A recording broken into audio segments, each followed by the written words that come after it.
عن أبي هريرة رضي الله عنه أن رسول الله صلى الله عليه وسلم قال العجماء جبار والبئر جبار والمعدن جبار وفي الركاز الخمس۔ سیدنا ابو ہریرہ رضی اللہ عنہ فرماتے ہیں کہ رسول اللہ صلی اللہ علیہ وسلم کا فرمان ہے العجماء جبار، عجماء یہ عجم سے، عجمی ان گونگے کو بولتے ہیں جو بات نہ کر سکے۔ یہاں عجماء سے اشارہ جانوروں کی طرف ہے، گائے ہے، بھینس ہے، اونٹ ہے، وغیرہ وغیرہ۔ فرمایا کہ عجماء جو ہیں جانور یہ جبار ہے۔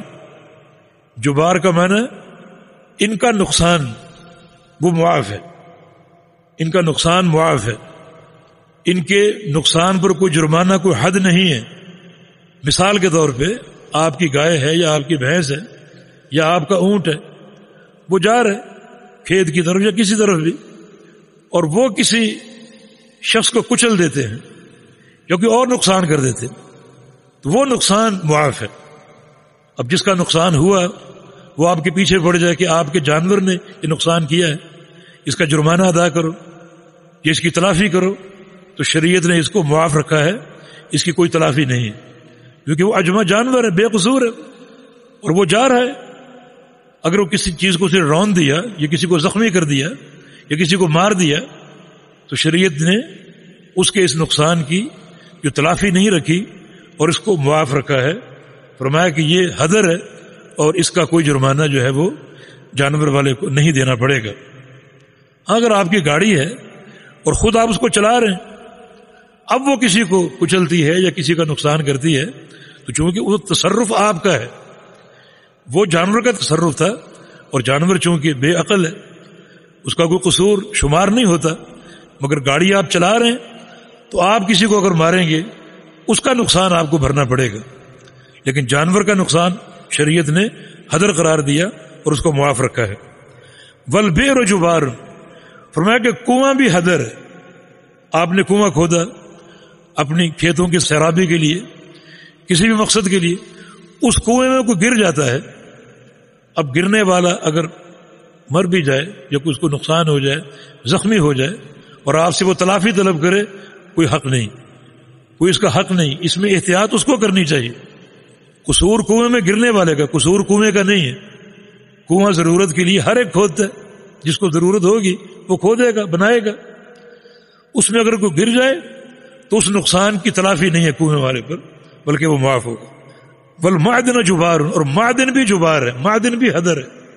معدن سے مراد کان، کوئی سونے کی کان ہے یا اچھے پتھروں کی کان ہے یا کوئلے یا نمک کی کان ہے، تو بعض اوقات کان بڑی گہری ہوتی ہے، اس کو کھودنا پڑتا ہے، وہ کھلی پڑی ہے، اس میں کوئی گر جاتا ہے تو شریعت نے اس کو بھی جبار رکھا ہے، یعنی اس کی تلافی نہیں ہے، اور وہ حذر اور وہ معاف ہے، اس کا کوئی جرمانہ نہیں کان والے پر۔ اور پھر رکاز الخمس، رکاز سے مراد دفینہ، مدفون مال، یعنی وہ مال جو زمین میں مرکوز ہے، مدفون ہے، اس میں خمس ہے۔ اس سے مراد یہ ہے کہ جاہلیت کے دور میں یا کسی بھی دور میں کسی نے مال دفن کر دیا زمین میں، اب وہ چلا گیا، مر گیا، اور اللہ کی حکمت وہ مال آپ کو مل گیا۔ آپ اپنی زمین کھود رہے تھے یا اپنا کام کاج کر رہے تھے تو وہ مال برآمد ہوا، یہ رکاز کہلاتا ہے۔ اس میں زکوٰۃ ہے، اس میں زکوٰۃ نہیں، بلکہ اس میں خمس ہے، 5واں حصہ اس کا ادا کرنا ضروری۔ جو مال آپ کو ملے گا اس مال کا 5واں حصہ آپ نے ادا کرنا، اس میں خمس ہے، اور اس میں سال گزرنا کی شرط نہیں ہے، جب ملے گا وہی اس کا حول ہے، اسی وقت اس کو ادا کرنا پڑے گا۔ یہ مدفون مال اگر زمین سے مل جاتا ہے، امام بخاری رحمہ اللہ نے ایک واقعہ اپنی سند سے روایت کیا، سابقہ امتوں کے 2 افراد کا، جن کے مابین ایک زمین کا سودا ہوا، جس سے آپ اندازہ کریں گے تقویٰ کیا ہے اور تقویٰ کا مقام کیا ہے۔ زمین کا سودا ہوا، ایک نے بیچی اور ایک نے خرید لی۔ جس نے خریدی اس نے اپنی زمین پر کام شروع کر دیا، زراعت کے لیے اب ہل چلانا شروع کیا. وہ ہل چلا رہا تھا، ایک چمک سی نظر آئی. اس کو اور کھودا تو ایک دیگ تھی سونے کی بھری ہوئی. وہ برآمد ہوئی زمین سے. اپنے غلام سے کہا اس کو نکالو، اور کہا کہ سر پہ اٹھا لو. جس سے خریدی تھی زمین اس کے پاس چلے گئے اور کہا یہ دیگ آپ کی رکھ لیجئے. اس نے کہا میری کہاں سے؟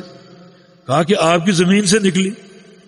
میں نے زمین کا سودا کیا ہے، اس دیگ کا سودا نہیں کیا. ہمارا معاملہ زمین کا ہے، اس سونے کا نہیں ہے، یہ آپ کا ہے.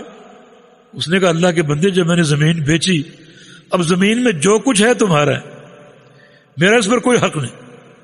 ان دونوں کا اختلاف آپ دیکھیں. وہ دینے کا اصرار کر رہے اور وہ نہ لینے پر مصر. یہ تقویٰ. چنانچہ طے ہوا کہ کسی عالم کے پاس جاتے ہیں اور اس سے فیصلہ کراتے. عالم کے پاس چلے گئے. وہ عالم بھی اس دور کا، جیسے یہ تربیت یافتہ بندے تھے، وہ عالم ان کا مربی تھا، وہی ان کو علم دیتا تھا. وہ بھی تقویٰ کی معراج پر تھا. اس نے یہ دونوں کا قضیہ سنا، دونوں کا موقف سنا اور کہا کہ آپ کی اولاد کیا کیا ہے. ایک نے کہا میرا ایک بیٹا ہے، دوسرے نے کہا میری ایک بیٹی. کہا کہ دونوں کی شادی کر دو اور یہ مال ان کو دے دو. چنانچہ دونوں نے اس فیصلے کو قبول کر لیا. تو یہ تقویٰ. یہ جو مال مدفون ملتا ہے، مدفون مال کا حکم زکوٰۃ کا نہیں، بلکہ فرمایا کہ یہ معدن ہے اور معدن میں خمس ہے، پانچواں حصہ اس میں ادا کرنا پڑے گا، اور جب ملے گا اسی وقت ادا کرنا. اس میں سال گزرنے کی شرط نہیں. جی